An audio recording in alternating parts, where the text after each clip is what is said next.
సందర్భంగా ఎమ్మిగనూరు మండలం పెసలదిన్నెలో ఉద్రిక్త పరిస్థితి నెలకొంది. ఆలూరు నియోజకవర్గంలోని ఆస్పరి మండలం చిన్నహోతూరులో వైకాపా బలపరిచిన వారు రెగ్గింగ్కు పాల్పడ్డారని తెలుగుదేశం పార్టీ వర్గీయులు ఆరోపించడంతో పరిస్థితి ఉద్రిక్తంగా మారింది.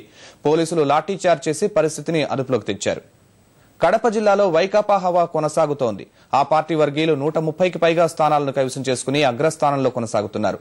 తెలుగుదేశం పార్టీ 2వ స్థానంలో కొనసాగుతోంది. ఆ తర్వాతి స్థానంలో అధికార పార్టీ మద్దతుదారులున్నారు. సింహాద్రిపురంలో తెలుగుదేశం పార్టీ మద్దతుదారుకు పడిన 400 ఓట్లు చెల్లవని అధికారులు పేర్కొన్నారు. వైకాపా బలపరిచిన అభ్యర్థి 87 ఓట్లతో గెలిచినట్లు ప్రకటించడంతో తెలుగుదేశం పార్టీ ఆందోళనకు దిగింది. మూడో విడత పంచాయతీ ఎన్నికల ఫలితాల్లో పార్టీల మధ్య హోరాహోరీ పోరు నడుస్తోంది. మహబూబ్ నగర్, మెదక్ జిల్లాల్లో కాంగ్రెస్ దూసుకుపోతుండగా రంగారెడ్డి జిల్లాలో తెలుగుదేశం పార్టీ కాంగ్రెస్ నువ్వానైనా అన్న రీతిలో పోటీ పడుతున్నాయి.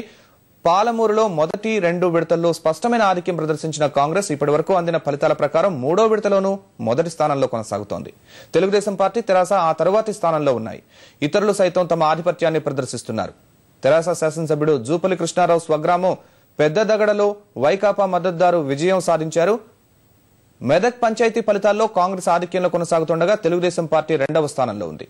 ఈ జిల్లాలో 3వ విడతలో తెరాస ప్రభావం అంతగా కనిపించడం లేదు. 3వ విడత పంచాయతీ ఎన్నికల ఫలితాల్లో నిజామాబాద్, కరీంనగర్ జిల్లాల్లో తెరాస దూసుకుపోతోంది. ఆదిలాబాద్ జిల్లాలో కాంగ్రెస్ ముందంజలో కొనసాగుతోంది.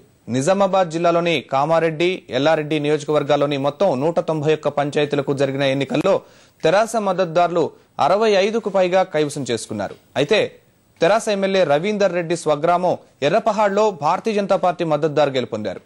2వ స్థానంలో నిలిచిన కాంగ్రెస్ బలపరిచిన అభ్యర్థులు 50కి పైగా స్థానాలు, తెలుగుదేశం మద్దతుదారులు 20కి పైగా పంచాయతీల్లో గెలుపొందారు. వైకాపా ఇంతవరకు ఖాతానే తెరవలేదు. కరీంనగర్ జిల్లాలో 404 పంచాయతీలకు జరిగిన ఎన్నికల్లోనూ తెరాస బలపరిచిన అభ్యర్థులు శతకానికి చేరువయ్యారు. కాంగ్రెస్ 45కు పైగా, తెలుగుదేశం మద్దతుదారులు 20కి పైగా పంచాయతీలను సొంతం చేసుకున్నారు. వైకాపా బలపరిచిన అభ్యర్థులు కేవలం ఒకే ఒక చోట గెలుపొందారు. ఆదిలాబాద్ జిల్లాలో 436 పంచాయతీలకు జరిగిన ఎన్నికల్లో భారీ వర్షాల కారణంగా 30 పంచాయతీల్లో పోలింగ్ వాయిదా వేశారు. ఈ జిల్లాలో జోరు మీదున్న కాంగ్రెస్ మద్దతుదారులు 100కి పైగా స్థానాల్లో విజయం సాధించారు. తెరాస 50కి పైగా, తెలుగుదేశం బలపరిచిన అభ్యర్థులు 20కి పైగా పంచాయతీలను సొంతం చేసుకున్నారు. జిల్లాలో ఇతరులు కూడా కాంగ్రెస్ అభ్యర్థులకు పోటాపోటీగా 100కి పైగా స్థానాల్లో ముందంజలో ఉన్నారు.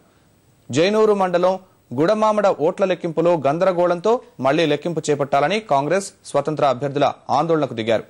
సౌకర్యాలు కల్పించలేదంటూ సిర్పూర్ టీలో ఎన్నికల సిబ్బంది ఓట్ల లెక్కింపు నిలిపివేశారు.